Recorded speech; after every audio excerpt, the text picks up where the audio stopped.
Welcome to the launch for Indigenous Toronto, Stories That Carry This Place. My name is James Lindsay. I'm the Sales and Marketing Coordinator at Coach House Books. It's my honor and privilege to welcome you all to this event tonight. This is a massive turnout for us, so thank you all for putting the time aside to come here tonight and talk. We're going to open this evening with some words for some elders. So first, I'd like to introduce Pauline Shirt and Dr. Duke Redbird.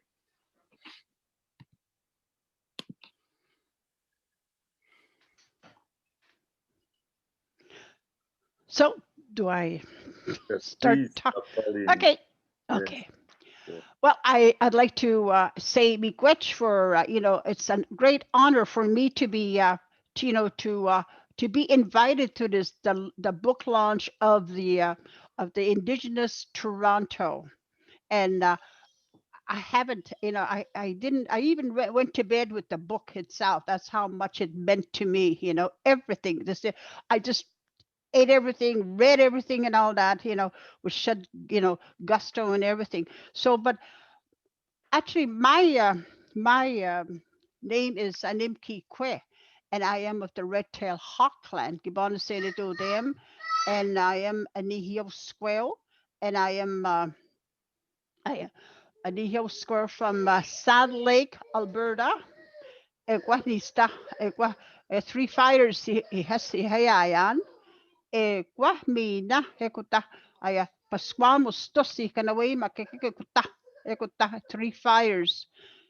Kwa inaskumak kimasum no kukum na waka kiyo ihaya uta uta hihaya chek uta kapito te chek kapintum kay tuma ke kakio uta kapia ya hu ke kakio muta kaya ya hu muta umahi mamo upia kakio aham eksuma aham gejemani tu ekuta intumakista isagi wiamsta he yokuma ka chimu ya huma ku wa hi wa pahtama i kwa hi uta umuta hi kana wehta ma pokki kwa i wa pahtama hi pihta ma pokki kwa e kwa mini muhtia pokki kwa tansi suma Toronto hi sika te ki yo kuma aham yo kuma nanaskum na na kahki yo ki wa umuta uta ka pituhti.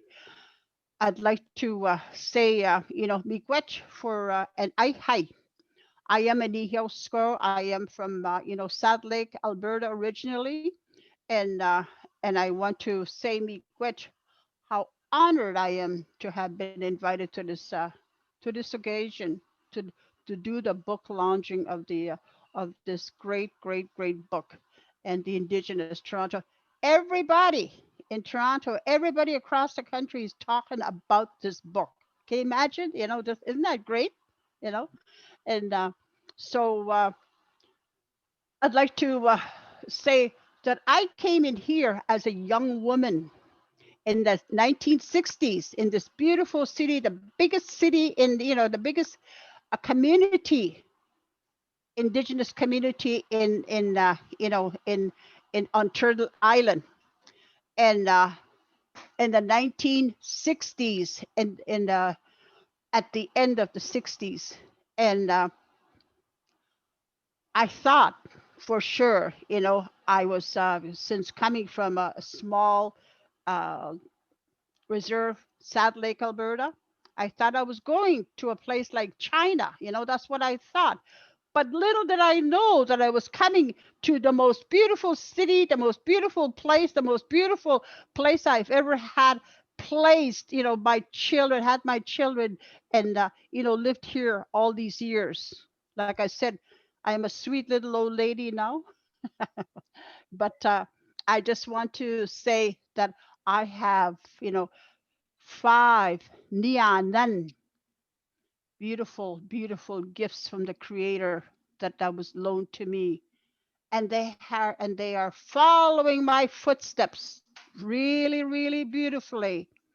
And also, I have 13 grandchildren and 8 great grandchildren. And so I am really rich. I feel so rich. And the thing is, I feel so rich in coming to Toronto in here. We are so rich in here. The book, that's what, it just put in my mind, and in my heart. I cried in a lot of, brought me back so many beautiful memories because this is where I gave birth to my children, birth to my, you know, to ideas, birth to a school called Wandering Spirit, and it's right in here. So I gave birth to a lot of things, like you, like everybody else, like a grandmother, like a matriarch. So I'm the matriarch of my family right now, and it feels so good to be part of this community, and to be part of all of these great minds, these beautiful minds who tell the truth, who speak from the heart. And that's, I want to say miigwech to the editors for inviting me here. And also, I want to say miigwech to the creator for bringing us here in this circle of being, the circle of thoughts, because that's how we started from the creation story. We are thoughts. That's from the creator. That's who we are. And this is the continuation of our journey, of our way of life, our beautiful way of life, you know. And that's what was explained and talked about it in so, in every part of this book, and so I just want to say, our way of life is so beautiful. And it is us, each and every one of you that are part of that creation of that great, community here in Toronto. Your minds, your beautiful hearts, your beautiful, steps and everything and all that, and all these ceremonies that we have, all the elders that we have in here. We, there are so many, many, many voices, beautiful voices that we uh, that we can, honor. We respect them so much. They say this is a concrete journey, concrete, what do you call it, uh, jungle. Okay, it is. It's we have been we have grounded ourselves, and you know why? Why in this community? How did we do that? It's because we have a strong way of life.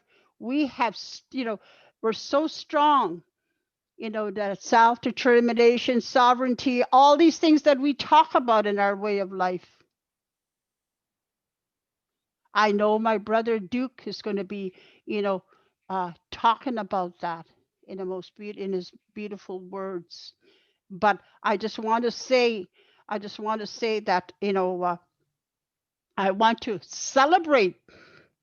celebrate this moment, the book launch, in such a beautiful way. My heart is so. I was going to give another big speech, okay, but I feel so good. I want to celebrate. I want to dance, and I probably will with my great granddaughter here, okay, because she's waiting for me to finish, and we will sing and dance and read to each other. I'm going to be reading.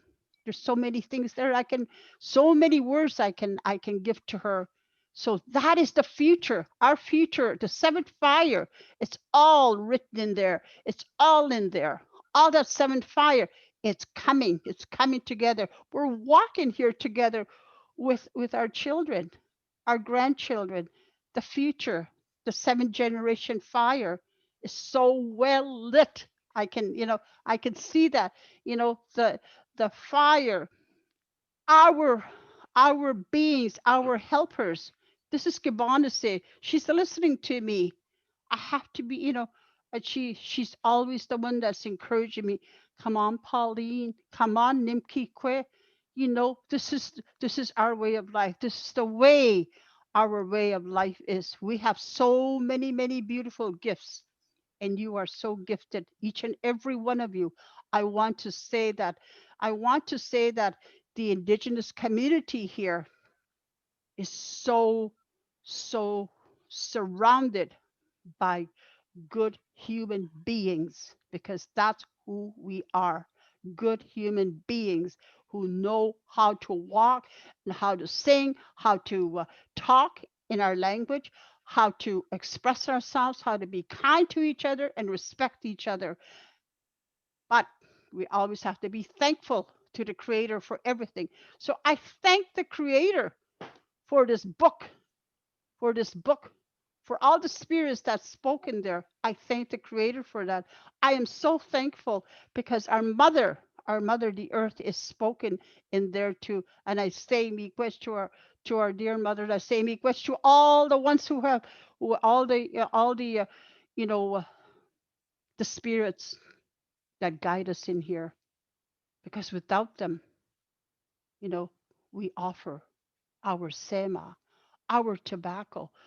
Don't forget that, my loved ones. Always hold your tobacco. Always hold your tobacco in your left hand. Carry it everywhere you go, because that's the doorway to everything. That's the doorway. That's how you speak. That's how everything comes to you. Okay? It opens everything. It opens everything. And also, don't forget your medicines. Don't forget your medicines. And also, go and offer food, spiritual food, to those beings that helped you put everything together in here.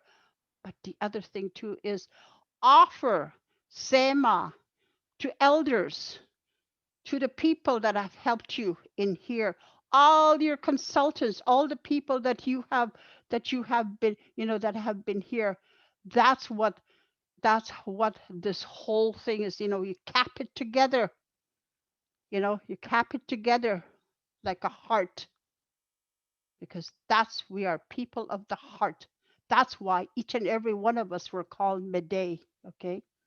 People of the heart, people who have traveled from here, from the eastern doorway to the migration, that great migration. So I say miigwech again, and I congratulate you, Coach House, for being so strong, for being so, confident, and just, and you're just beautiful, beautiful human beings. Okay, so I just say miigwech again to everything, to all life.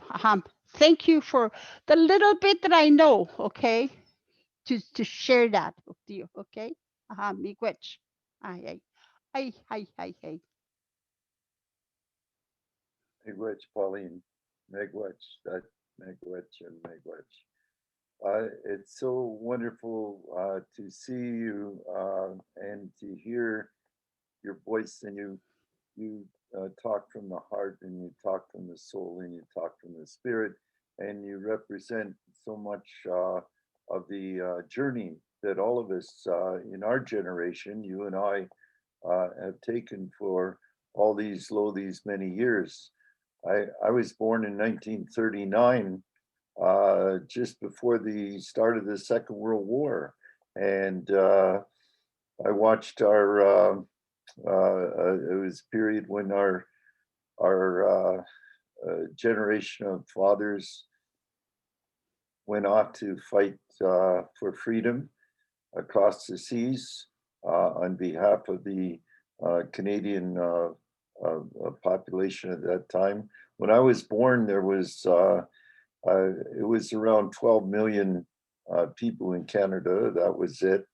And by the time in the growing up during the 40s and the 50s, and finally arriving in Toronto in the 60s, I had already seen how difficult the world was for my people and for the generation that preceded us. And as young people, and I remember meeting you, Pauline, early on out in Alberta, and we were organizing, fighting for the people as young whippersnappers in those days. But we were out there, and we took that march from Wabasca, and we marched into the legislature in Edmonton, Alberta, fighting for the people. And little did we know in those days as young people that how the journey would go, and how many of our compatriots at that time and our fellow workers and so on, they've all gone to the great powwow in the sky and the happy hunting ground of our ancestors, and they're there now. And we're the last of the generation who will soon become the ancestors. And it's been an honor and a privilege to have been born and to have lived through this tumultuous period. And it's such an honor to be remembered and to have the words written down about those days and that wonderful time. And when I came to Toronto in 1962, and it's been my home for the most part, off and on. Of course, I still spend a good deal of time in the wilderness as well, but Toronto is my base, and it's where my children and my grandchildren, great-grandchildren, we all live here, and it's wonderful. And so is our tradition. It's traditional to give a land acknowledgement for this beautiful, wonderful city that we live in. And so I wrote a poem called A Dish with One Spoon, because if there's one thing that the Indigenous people, the great gift to the settlers was the fact that the planet is one dish, and we as human beings are all one spoon, and it's a lesson that we learned many years ago before the settlers ever arrived. We already had made agreements with each other, the Haudenosaunee and the Anishinaabe people, to share the resources in the land as a dish with one spoon. And we carried that tradition up until today. And here in Toronto, Toronto is a dish. It has one spoon. It's the human beings and the creatures and the all the life that live here. So I wrote this poem called A Dish with One Spoon, and it's a land acknowledgement for the place that we live. And it goes like this. The Indigenous nations welcomed settlers from across the seas when they arrived in our territories. Such beauty revealed before their eyes was beyond the settlers' ability to describe. In all the languages that the settlers spoke, there were no words that could evoke with any clarity a single thought that Mother Nature's splendor brought. It was from the Indigenous tongues that the settlers learned the language of the earth in all her idioms. Toronto, from Takaranto, trees standing in the water, a meeting place where small fish could gather. Nearby hills where the gray alders grow, that was called Etobicoke. And in the autumn, before the winter snows, the passenger pigeons rested in a place called Mimico. And to the west, where the great waters flow, the lake and lands were called Ontario. The eagles soar high with prayers for Manitou. The Mississauga people, they smudge and launch their birch bark canoes. Three sisters, corn, bean, and squash. The planting season has begun. Tobacco is offered, a gift to grandfather's son. Sage, sweetgrass, and cedar to grandmother moon. There is peace, joy, and harmony in the treaty lands called a dish with one spoon. Megwetch. Hey, hey. Hey, hey. I'll pass it over to to the organizers.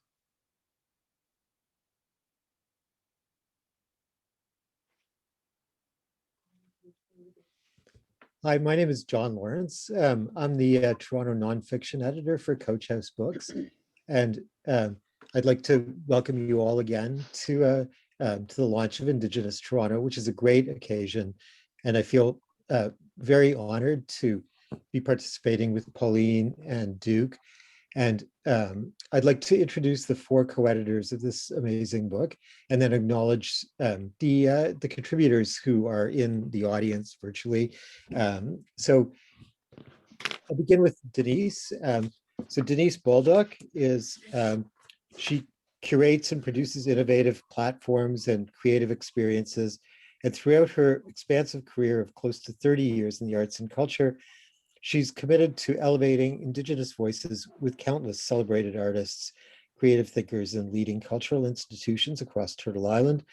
Denise is Ojibwe, Anishinaabe, and French from the Lake Superior Robinson Huron Treaty Territory and a member of the Bachawana First Nation. Minwate Gordon Corbiere is Grouse Clan and a member of the Michigbec First Nation. She's Ojibwe and Cree. She was born and raised in Toronto. In 2019, she obtained her BA, majoring in history and English at the U of T. She's worked for the Great Lakes Research Alliance and Heritage Toronto, and was participating in creating walks and content for Heritage Toronto, which is how we came to meet Minwate. Rebecca Tabo Bondung is the founder and editor-in-chief of Muskrat Magazine, and also a contributor to one of the earlier Utopia series, Subdivided, which is where we met. She's a filmmaker, a writer, a poet, an Indigenous knowledge researcher. And in 2015, she co-founded a Giich'tuwin Indigenous Storytellers Festival. And since 2017, she's been working as a creator, researcher, and writer with the Montreal-based Resolution Pictures. Then finally, Brian Wright McLeod, Dakota and Anishinaabe, is a Toronto-based author, artist, producer, and archivist, and educator. And his radio work has resulted in the Encyclopedia of Native Music and the companion 3 CD set Soundtrack of a People. He wrote extensively in this collection about activism and radio, and he's going to talk about that a little bit later. So I'd like to also acknowledge some of the people who contributed in this book who are on this call: Phil Cote, Bonnie Devine, Heather Howard, Bobby Wash, Andre Morisseau, Karen Pheasant, Carrie Potts, Duke Redbird, who we've heard from, Margaret Salt, Ron Williamson, Stacey Taylor, and Miles Morisseau. So I'd like to, we've prepared a few questions for the co-editors to discuss and talk about the book a little bit. And then at the end, we'll have some time for questions and answers. So the first, I'm going to throw this to Denise to begin. Denise, could you talk a little bit about, what were the ideas that animated the way this collection got put together? Okay. First, I want to acknowledge and give my miigwetches to Pauline and Duke. Thank you for your beautiful words. You got me all emotional, and now I'm like kind of thrown off a little bit because it is so exciting to be here, and I really feel very privileged to be a part of this. So I guess for me, I would want to first acknowledge a very dear old friend of mine, and a beautiful human being and scholar, thinker, and author and artist, the late Dr. Greg Younging, who we've actually dedicated the book to. And it was Greg who connected me to John. And that's how everything kind of started my involvement in this. And it's been such a great pleasure to work with Rebecca, Brian, Nawate, and everyone at Coach House. It's been pretty incredible. It's been a 3-year process, and with COVID and a pandemic, so that's been a really interesting part of this. I would say that through, I guess, we came together many times, sometimes in person, sometimes over the phone, and brainstormed on there's so many stories, so many topics, so many ideas, so many people. This is really, truly just like, a teeny representation of so many times and people and history and the impact of Indigenous people in this city. So, with our combined contacts, our combined experiences and histories and contacts, we began our journey into this process of connecting, some of the topics, which shifted a little bit along the way. And, some people were available, some people we couldn't find to tell stories, so then we would shift. But each section has such a broad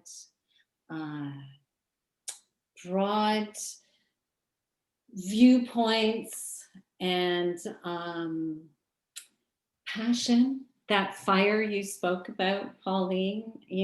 There's so much passion and love in each of the contributions that have been submitted, and the artist's work and the visual, like the cover, so much went into just the cover.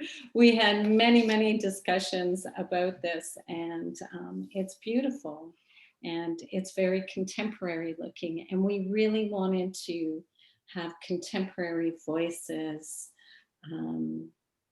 represent and tell their stories of their time here in Toronto, but also bring it to the present. And I'm not sure if I completely answered your question, John, but it's been an incredible privilege to be a part of this and to read all these stories and to work with everyone.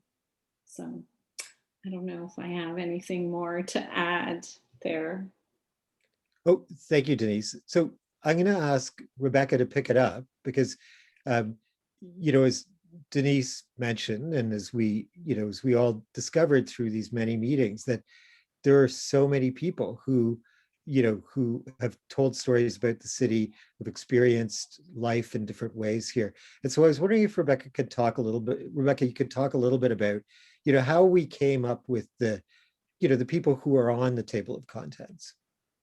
Sure, Miigwech. Hello, everybody. Ani, Bojo. I'm so happy to be with all of you tonight. It's just so wonderful to see how well received the book is, and it just shows how much we care about our stories and how much of an appetite there is for our stories.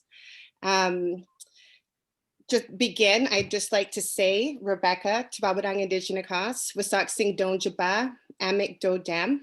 I'm from Wasaksing First Nation, which is about 2.5 hours north of Toronto on the beautiful shores of Lake Huron and Georgian Bay, and I'm Beaver Clan. And I spent 10 years out on the West Coast, and that's where my mother's family is from, and my father's roots are in Ontario, in Wasaksing.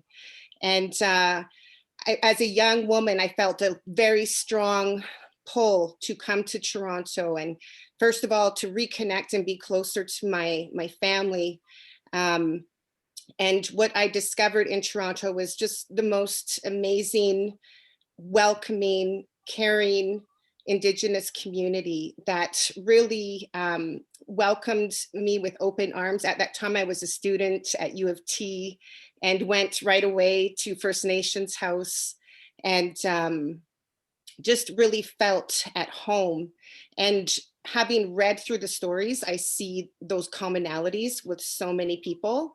Although my partner, David Schilling, he did remind me that Toronto can be a living hell for some people, or it can be a saving grace for others. There's just so many stories. Toronto means so much to so many different people. So as Denise was saying, we really had this massive brainstorm, and I think our underlying goal was to be as inclusive as possible of the multiple Indigenous nations who have called Toronto home over the past millennia. And I can tell you in this book, as Denise said, it's but a tip of the iceberg of stories that still need to be told and shared in Toronto. So part of our brainstorm, of course, included people who have contributed to the Toronto Indigenous community, both past and present. And that included artists, writers, poets, leaders, and elders, knowledge keepers, Indigenous rights advocates, Indigenous historians, educators, academics, politicians, and warriors.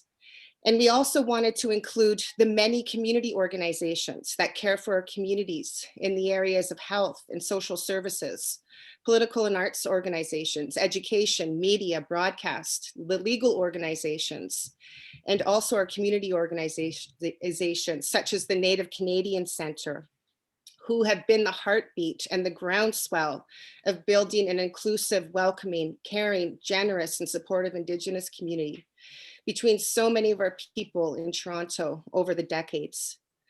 We also wanted to share stories of place and the place names and the significance of those sacred and special places of history and landscape to Indigenous nations today and over the millennia. So we ended up with an array of meaningful stories of survival, resilience, and expression in a shared history of resisting the impacts of colonization. And we're still in that story, forging a path ahead for our communities and for the next generation of Indigenous youth who call Toronto home. And they look at these stories, and hopefully they'll know that they are not alone in the city.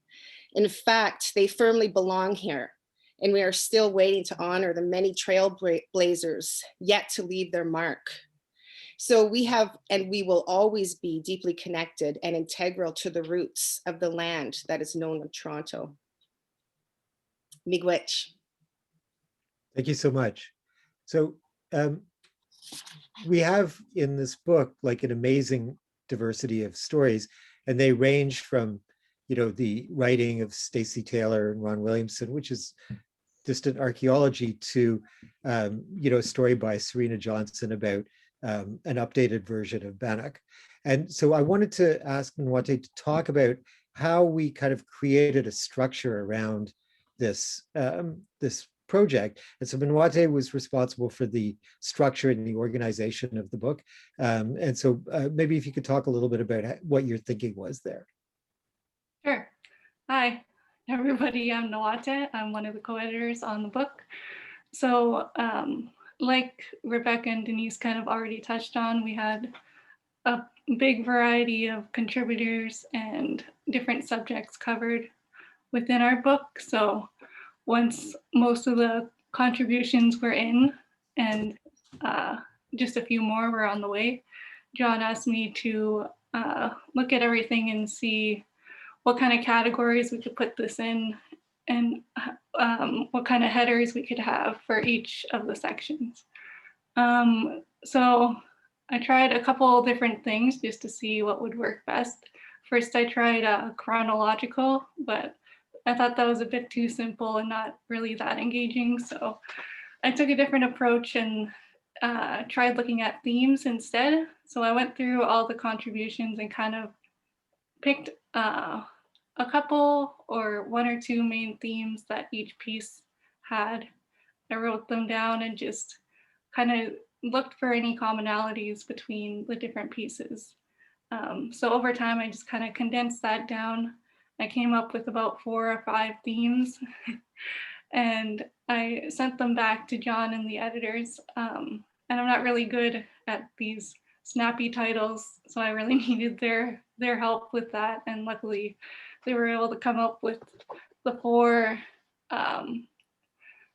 sections that we ended up deciding on. So first, there's agreements, naming in place. Then there's trailblazers and change makers.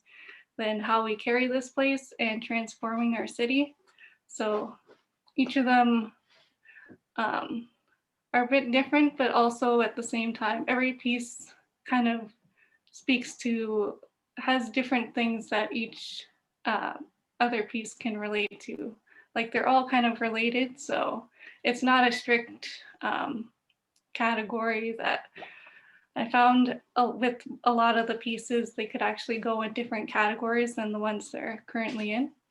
And we wanted to kind of use these categories to create some guidance for the readers. Because we know with these kind of anthologies, people kind of bounce around between essays and pick kind of what they're most interested in, go to that first. So we wanted to have the header kind of help describe more what each piece was about and give it a bit more information for those just browsing the book and taking a look at which chapter they wanted to hit up first. So that was basically my process. And hopefully, yeah, like I said, it's helpful for those who are first perusing the book for the first time. So, yeah. That's great. Thank you very much. So Brian and I met like three and a half years ago. So Brian, for those of you who don't know, is really one of the veteran radio broadcasters and interviewers in the city. And he wrote quite a bit about that in the book, and a fascinating story about Renegade Radio, which was a show on in the 80s. And he has a great deal of experience in interviewing people and drawing out stories. And so some of what he contributed to the book are the interviews with people he knew and has re-interviewed to talk about their lives. So Brian, tell me a little bit about that process of reacquainting yourself with these stories and interviewing people like Duke and Joe Hester. Well, I had questions, especially about Duke.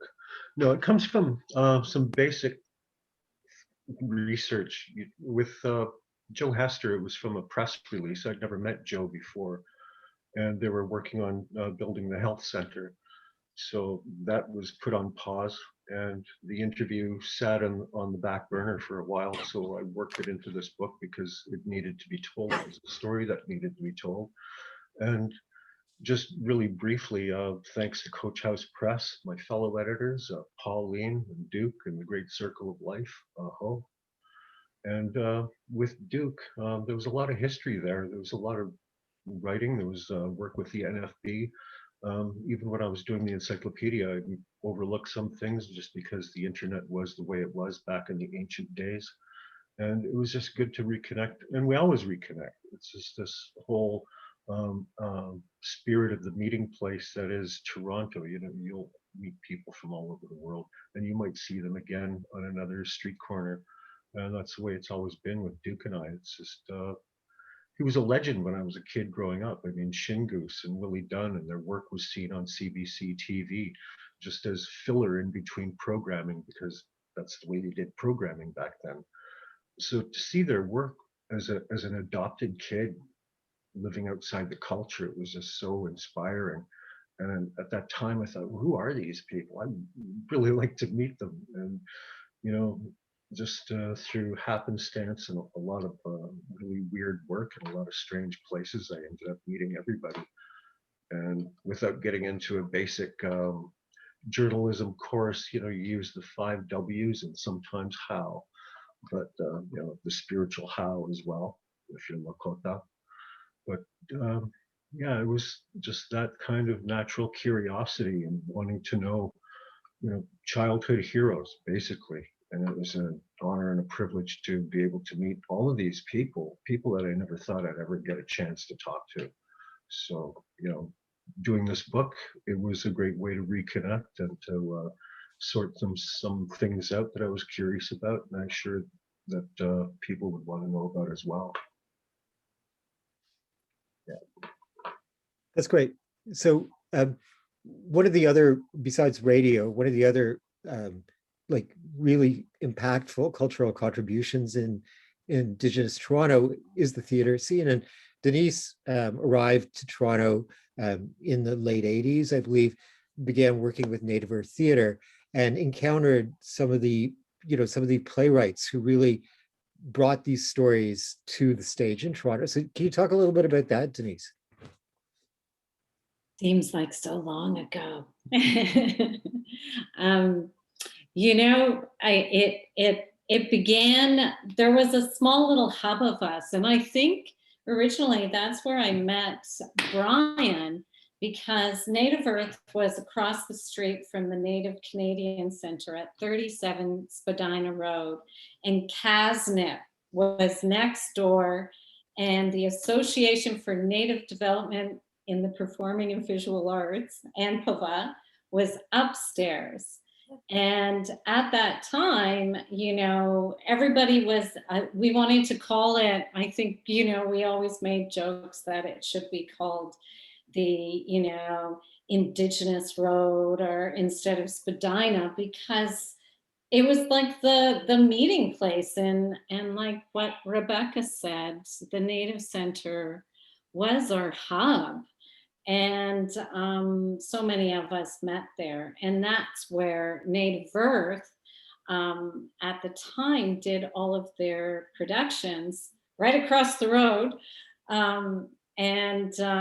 You know, in the gymnasium on the main floor, or the auditorium gymnasium would be transformed. And, you know, there were a handful of playwrights back then, 2 of them or 3 of them, Thompson, of course, Thompson Highway, Drew Hayden Taylor, and the late Daniel David Moses were kind of the, you know, sort of stables folks in the theater community at the time.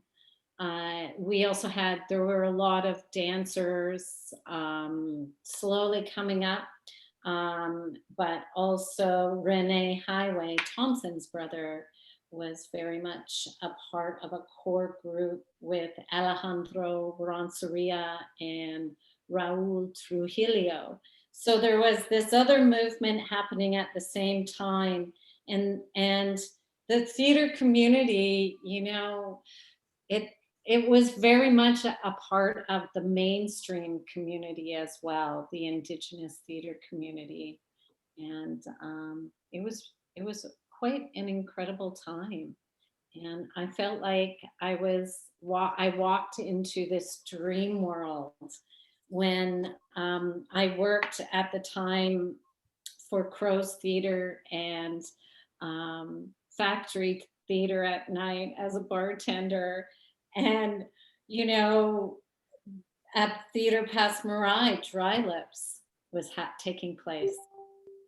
And I couldn't believe it. I had to find out who this company, who are all these beautiful Indigenous people on stage. It was the first time I saw Gary Farmer with his naked bum and I've seen it 3 more times since in, you know, Powwow Highway and another baseball movie he was in. It's quite, you know, interesting to see that. But, you know, like just like Thompson's other play, Res Sisters, you know, Toronto, when Pauline was talking about the big city, and Karen Pheasant talks about it in the book as well. And, you know, Toronto in the Res Sisters was where the big bingo game was to win the big prize in the big city, right? And that was, you know, all part of his story. And you know, it still is a beautiful place of gathering, even though we're gathering on screens right now. There's so many times, like I can think of, you know, I remember the last time I saw you, Brian, and it was at the fort when they had the powwow, and you had a booth there.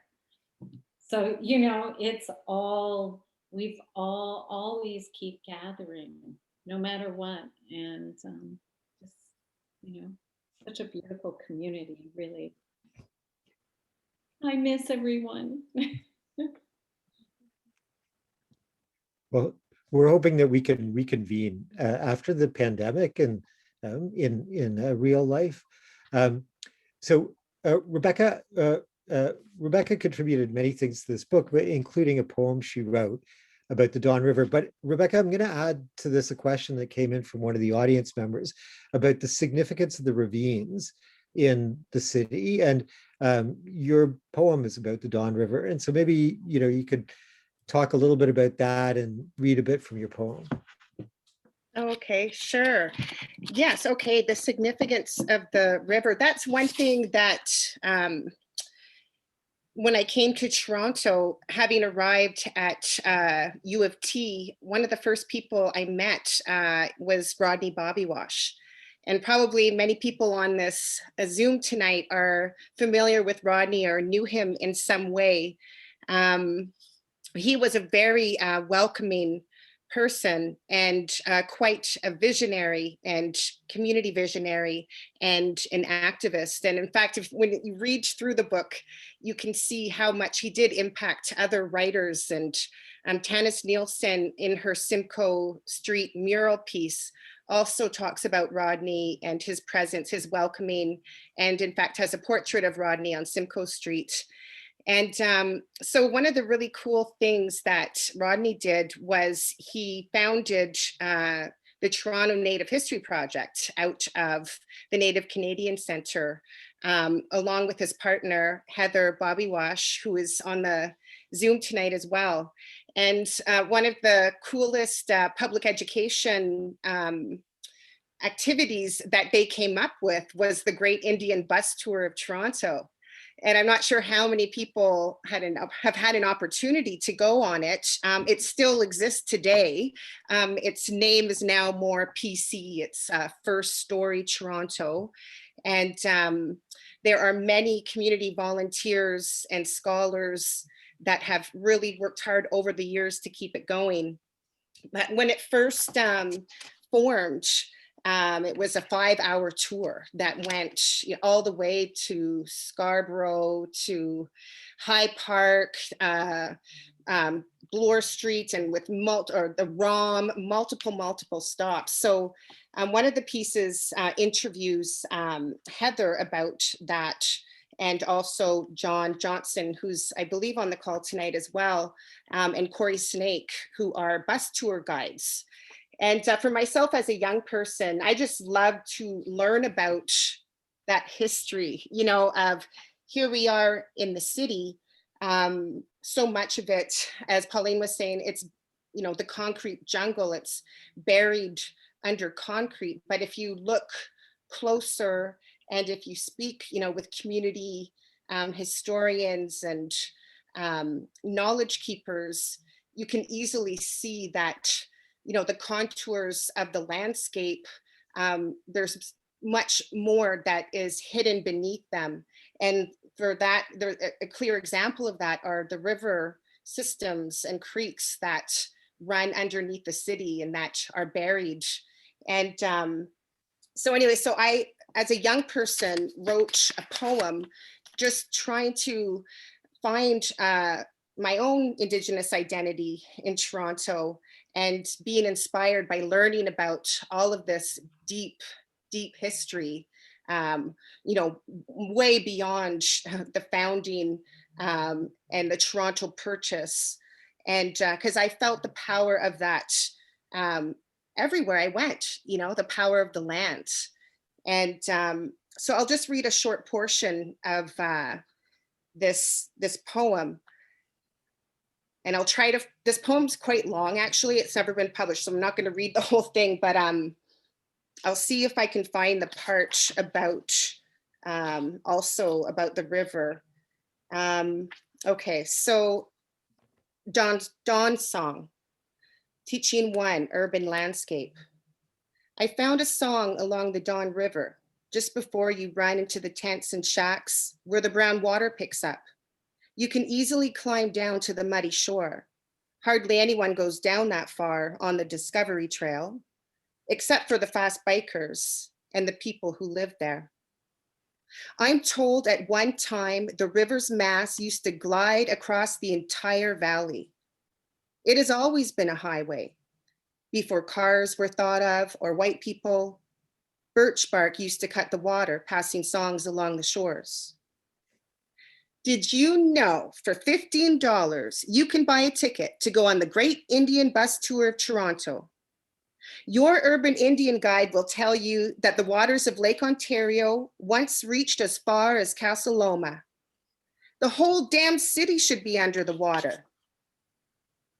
Your guide will share some stories too, like the one about Grand Chief Wabakini of the Mississaugas. He tried to stop Toronto's first murder from happening. Some Dominion soldiers were raping his sister. When he intervened, they clubbed him over the head with a rock, then killed his entire family. The soldiers didn't receive so much as a slap on the wrist because the courts only understood English. That was in the late 1790s. The murder took place at what is now St. Lawrence Market.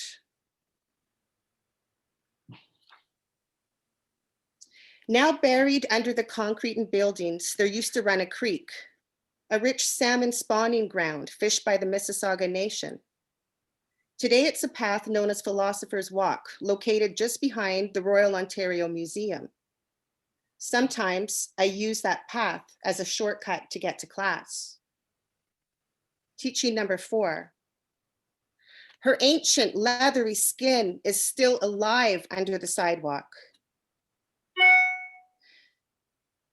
I don't expect you to understand this, white man, Jaganash. It penetrates your meters. I don't expect you to understand. From the window, the shock of electricity compounded, hit the air and willow with a slap. Bouncing hard on hearts, she walked again to the shore, tobacco offering, asked for medicine. She made a drum. A sharp light flashed along his temple. She guessed it had always been there. As the song slipped from his tongue and fell into her, it blew softly on her chest and slid back into the brown water. Miigwech. Thank you so much. That was beautiful. So one of the themes that runs through this book in a very interesting way is about the role that grandmothers played in the extended community that was here. There's a wonderful, wonderful piece by Carrie Potts about Pauline and Wandering Spirit School. Miles Morisseau, who's also on the line, wrote an amazing memoir about Millie Redmond. And towards the end of the process of coming up with the story ideas, Manwate proposed a profile of another woman who played a similar role, Verna Johnson. And I was wondering if you could talk a little bit about Verna and her legacy. Yeah, sure. So at my last job at Heritage Toronto, that's where I first learned Verna. So Verna was an Ojibwe man, from a woman from Cape Croker Reserve, who came with her granddaughters to the city in the 1960s and ended up starting her own boarding house for Indigenous youth. So I thought she had a really interesting story, and I ended up looking more into it and eventually writing the piece for the book. So actually, when Verna was younger, and she had just recently left her husband, she came to Toronto by herself. And it was her first, or one of the first times that she ever even left the reserve.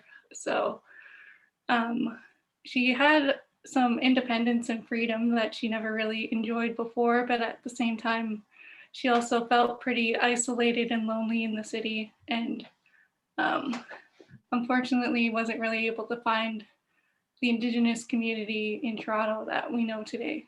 So she ended up moving back to the reserve and came back to Toronto later, only when she found out that her granddaughters wanted to go to Toronto for schooling. So because she knew that feeling of being isolated and not having a community, she decided she would go with her granddaughters to protect them from that ever happening to them. Eventually, people started coming to their house because they enjoyed the atmosphere that Verna created and the community that she created, and how she was kind of like a grandmother to everyone that came to visit her house. So over time, it became a boarding house, actually, and Indigenous youth, not just students, but anyone coming to the city could come and board there.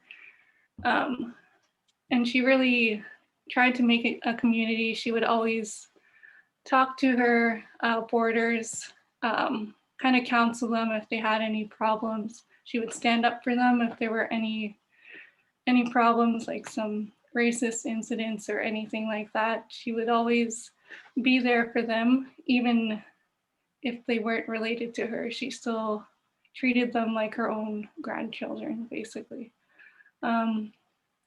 So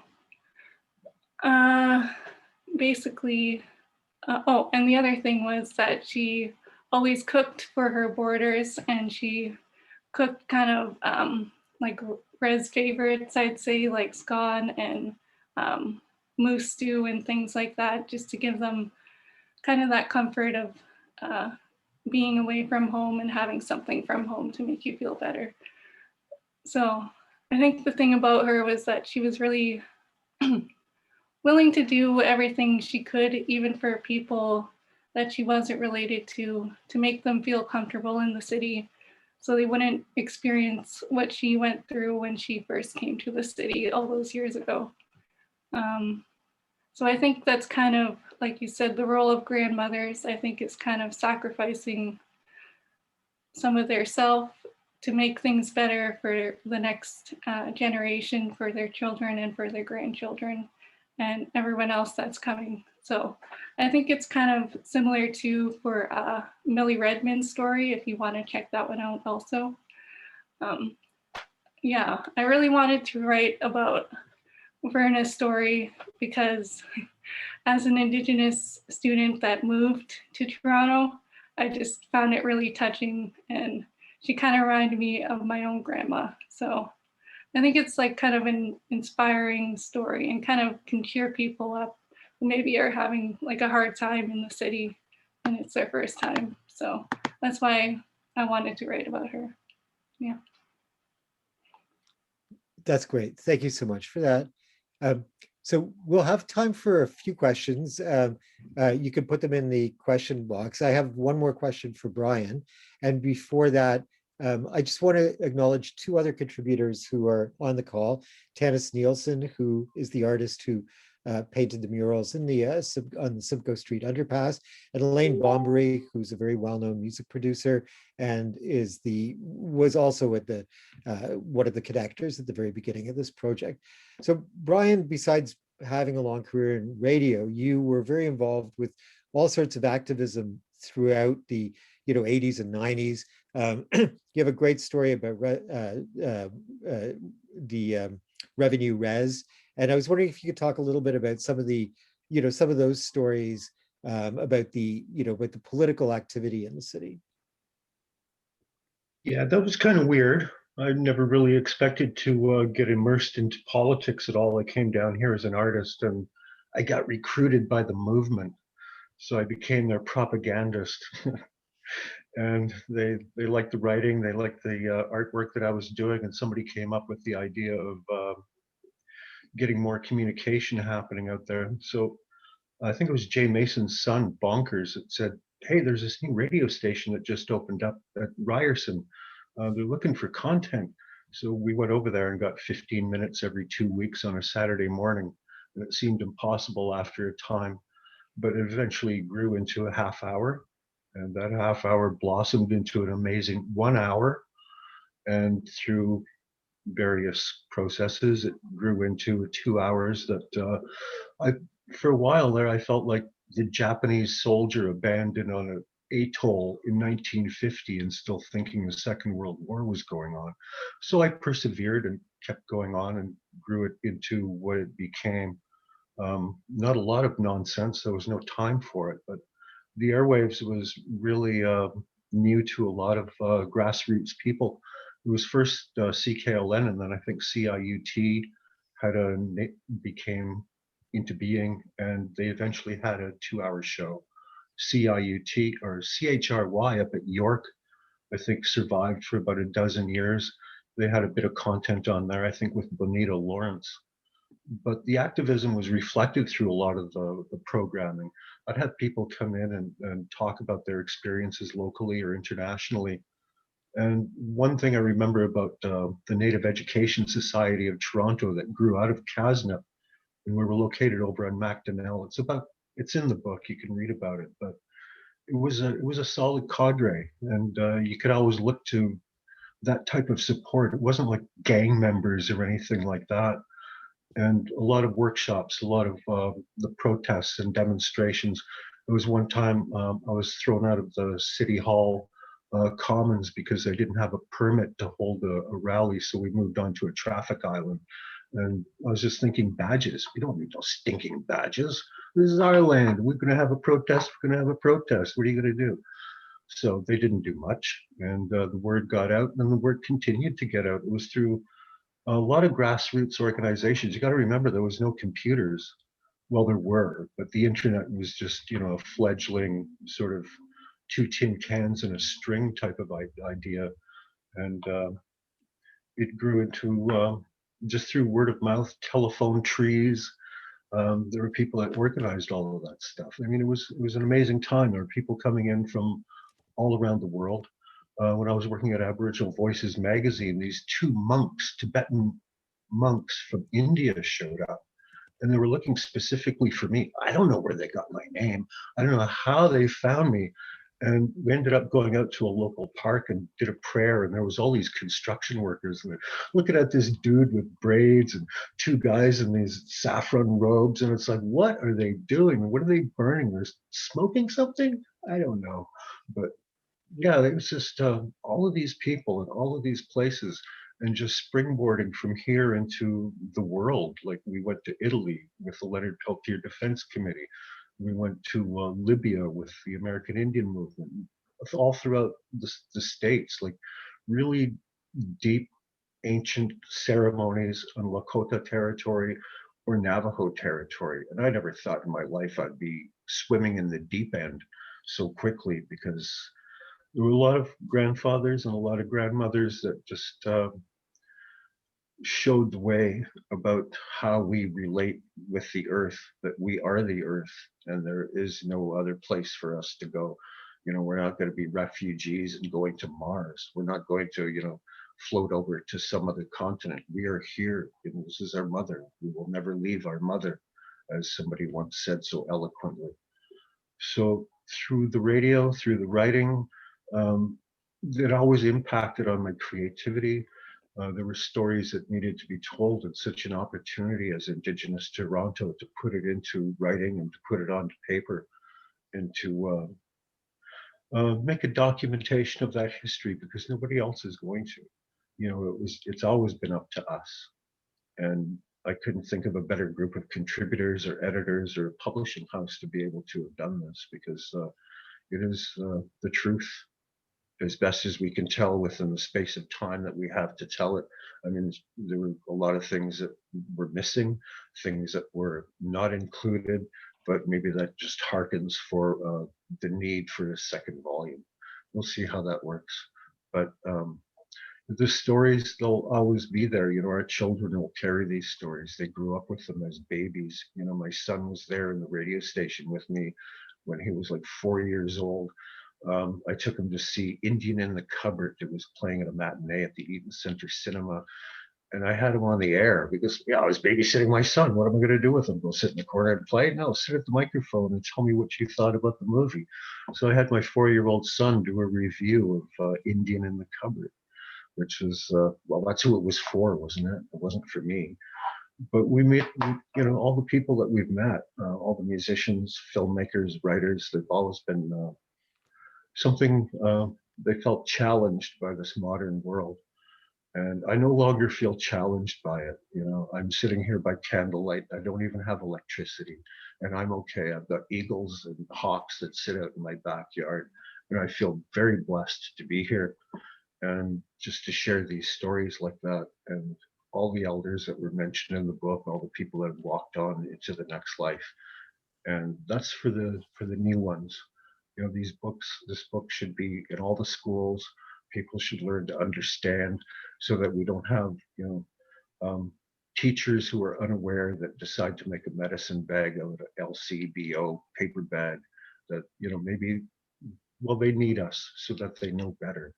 You know, it's the only way we can combat this unawareness is to be able to speak and just take that moment, just like at the front of City Hall, just take that moment, take it in peace, take it out of love and respect and pass it on in that way. You know, the world is too full of violence and we're not a violent people unless we're pushed into a corner, but that's called self-defense. So it's not really violence. And this is our new form of self-defense, is the written word, the spoken word, the acting, the murals, the food. You know, there's so much food in the city. It's who we are. Yeah, that's about all I have to say about that. I mean, we could go on forever, and I'd just like to leave it there, very much. Okay, thank you, Brian. So we have a couple questions. And so we had one, which I'm going to throw out to all four of you. So it's a question from Stephen, and he wants to know, you know, are there topics or themes that we didn't get into the book that we would have liked to include, or maybe in another edition? So I'm going to go around the circle, same order. You know, what would you put in this book or the next one if you had the chance? Denise. I can only choose one topic. There's so many. I would, the Two-Spirit community, and you know, how it started and has grown and has had a huge impact. And the music, all the programming, the festivals, Aboriginal Voices, Planet Indigenous, you know, many before then and after. So I think those would be some of the stories, and yeah, some more stories about Duke Redbird in those younger years. I have stories about Duke. He used to be my neighbor, and I lived at Queen and Broadview, and he had this little yellow motorcycle cart, and Jilly's, the best party in town, was at the corner. Now it's some boutique hotel. Well, Duke would give all the girls rides on the back of his little yellow motorbike. I'd see him every once in a while driving, and I'd wave, and there would be this gorgeous gal sitting on the back of his bike. plus there was the colored stone and all of that story. It was an incredible time. Sorry, Duke.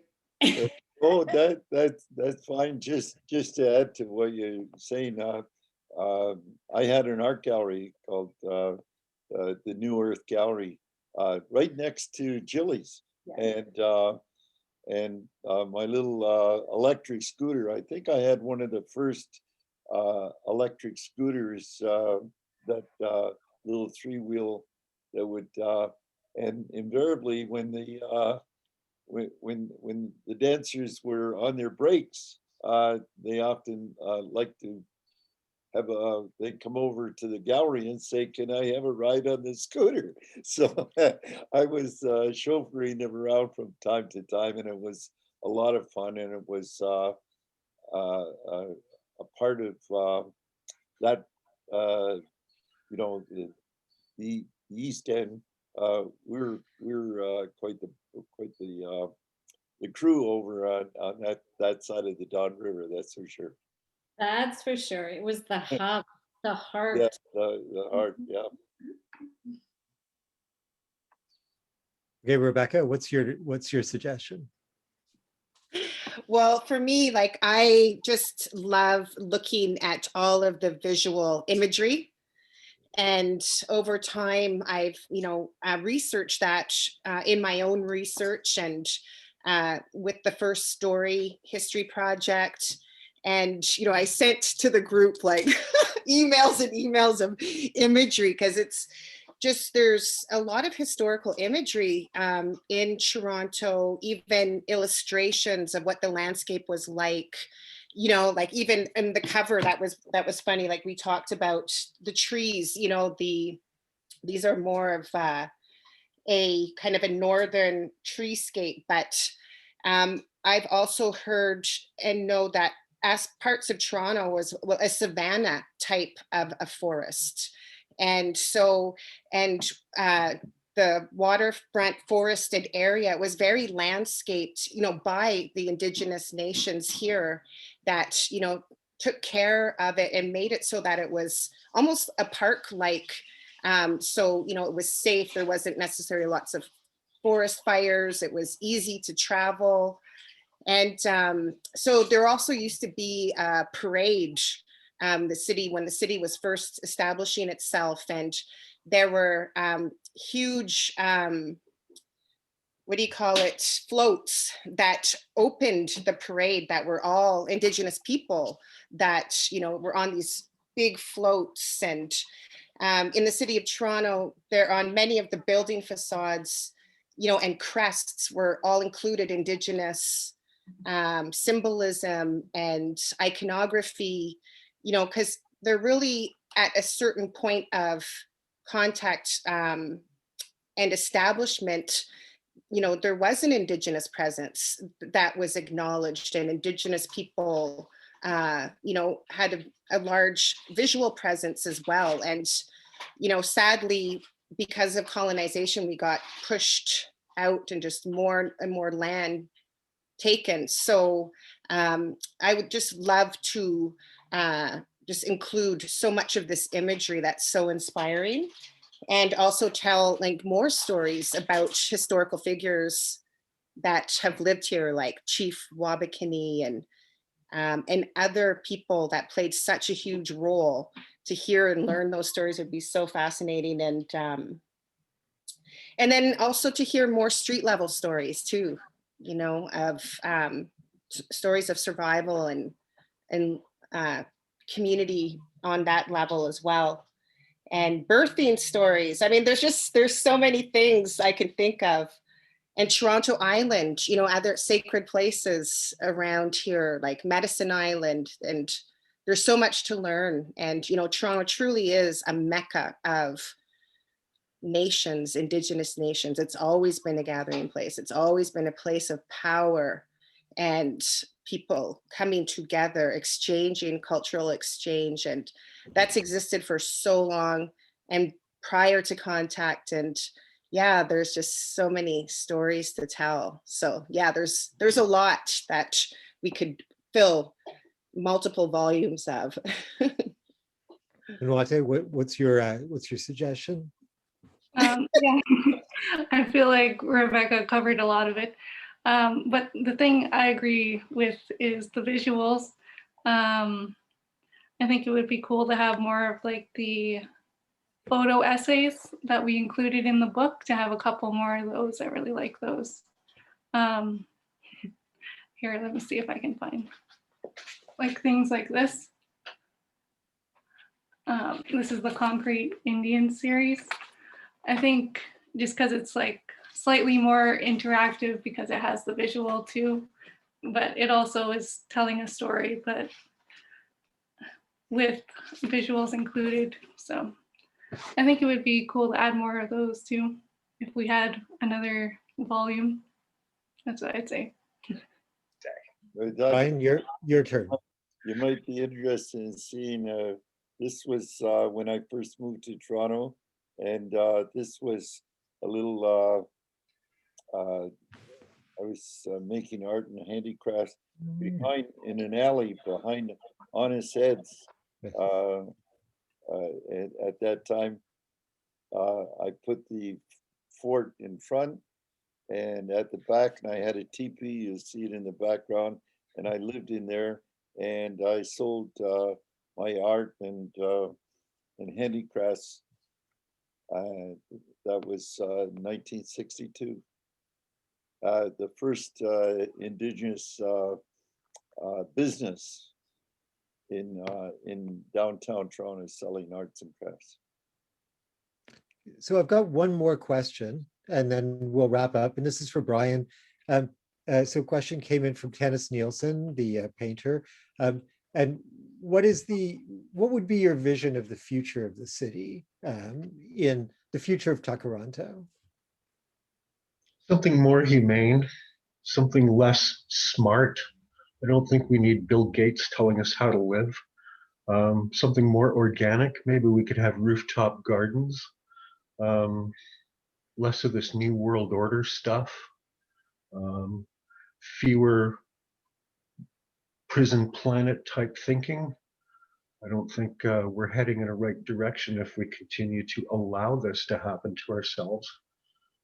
And yeah, things will change for sure, but I don't know how it's going to change for the better if we continue to be complicit in this crime. Like, this neighborhood that I'm living in is changing. There's old buildings being knocked down, old houses, and all these high rises are being they're all over the place. There's almost 200 construction sites in the city of Toronto right now, building all these high rises. Don't know who's going to live there, how many people, and how that's going to impact a neighborhood like Roncesvalles, where we have one hospital that's supposed to be overflowing. And how are they going to do, even provide basic health services to a burgeoning community like that?